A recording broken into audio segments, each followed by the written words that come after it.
नमस्कार मंडळी, मिसेस पौजवलच्या आणखीन एका नवीन छोट्याशा व्हिडिओमध्ये तुम्हा सगळ्यांचं खूप मनापासून स्वागत। चला तर मग आज आपण चमचमीत आणि झटपट होणारी अंडा बिर्याणी कशी बनवायची ते बघतोय।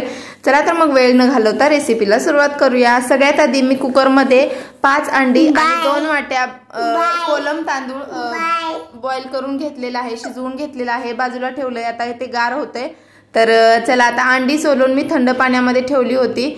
तर चला आता कुकर मी स्वच्छ धुवून घेतलेला आहे आणि त्याच कुकर मध्ये आता पळीभर तेल घातलं। इथे मी कोणतेही सब्जी किंवा पुलाव बिर्याणी मध्ये सरसोचं तेल घालते, तुम्हाला माहितीच आहे, तुम्ही कुठलं पण तेल घालू शकता। तर इथे पळीभर तेल घातलेलं आहे। बिर्याणी किंवा नॉनव्हेजच्या रेसिपीला थोडंसं तेल जास्त लागतं। तर त्याच्यानंतर 1 चमचाभर जिरे, तेल गरम झाल्यानंतर तडतडू द्यायचे। त्याच्यानंतर 2 तेजपत्ते घातलेले आहेत आणि 4 हिरव्या मिरच्या मधून स्लिट करून घेतलेल्या आहेत आणि त्याच्यानंतर 2 मोठे कांदे असे उभे काप करून घेतलेले आहेत। आता हे सगळं व्यवस्थित मीडियम टू हाय फ्लेमवर छान भाजून घ्यायचं आहे आपल्याला। थोडासा गुलाबी रंगावर कांद्याला आला मग 7-8 काजू घातलेले आहेत। काजू ऑप्शनल आहे पण बिर्याणी मध्ये घालतात म्हणून मी घातले। तर नेहमी नाही घालत पण मी रेसिपी शूट करत होते, म्हणलं परफेक्ट अशी रेसिपी आपल्याला तुम्हाला दाखवायची होती म्हणून मी घातलेला आहे। काजू छान टेस्ट येते काजूची बिर्याणीमध्ये। तर आता इथे एक मीडियम पेक्षा थोडासा मोठा टोमॅटो होता, तर तो टोमॅटो देखील उभा चिरून घेतलेला आहे। तुम्ही बारीक कट करून घेऊ शकता किंवा पेस्ट करून घातली तरी सुद्धा चालेल, कलर खूप छान येतो बिर्याणीला।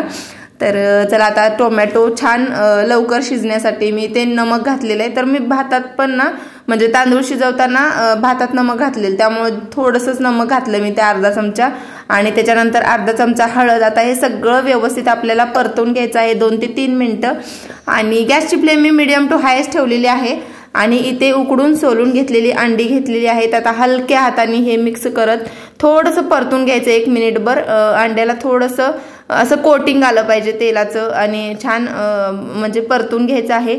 आणि यानंतर आता इथे तुम्ही बघू शकता कोलम तांदूळ मी 2च शिट्ट्या दिल्या होत्या, तुम्ही मोकळ्या पाण्यामध्ये उकळून पण घेऊ शकता, पण 80 ते 90% फक्त आपल्याला तांदूळ शिजवून घ्यायचा आहे, जास्त पूर्ण ओव्हर कुक करायचं नाहीये।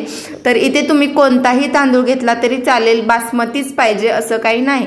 बिर्याणीला शक्यतो बासमती तांदूळ घेतात पण मी सजेस्ट करेन कोलम तांदळाची बिर्याणी उत्तम, अप्रतिम, 1 नंबर लागते, लय भारी लागते आमच्या भाषेत। तर चला आता हलक्या हाताने याला जास्त उतळपुतळ करायची नाही, हलक्या हाताने मिक्स करायचं, थोडंसं परतून घ्यायचं। कोथिंबीर असेल तर घाला, माझ्याकडे कोथिंबीर नव्हती तर त्यामुळे म्हणून मी नाही घातली। तर आता याला कुकरचं टोपण लावायचं आणि अगदी लो फ्लेमवर 1 ते 2 मिनिटं फक्त असंच ठेवायचं। चला आता 2 मिनिटांनंतर गॅस बंद करून मी कुकर काढून घेतलेला आहे, बघू शकता टोपण उघडलेलं आहे। तर याला आपण शिट्टी दिली नव्हती त्यामुळे पटकन कुकरचं टोपण उघडतं आणि आधी आमचा व्हिडिओ संपायच्या आधीच बाय करतोय। तर चला आता आपली मस्त टेम्पटिंग अप्रतिम अशी झणझणीत टेस्टी बिर्याणी तयार आहे। यामध्ये तुम्ही तुमच्या आवडीचे कोणतेही मसाले देखील घालू शकता, बिर्याणी मसाला घालू शकता, गरम मसाला घालू शकता, पण आम्हाला साधंच आवडतं त्यामुळे मी कोणताही मसाला ऍड केला नाही। चला तर बिर्याणी तयार आहे, या खायला आणि पटकन चॅनेलला सबस्क्राईब करा। Thanks for watching, bye bye. पुन्हा भेटूया अशाच एका नवीन व्हिडिओमध्ये, तोपर्यंत सगळ्यांनी काळजी घ्या। आणि अजून कोणती रेसिपी बघायला आवडेल ते देखील कमेंट करून सांगा।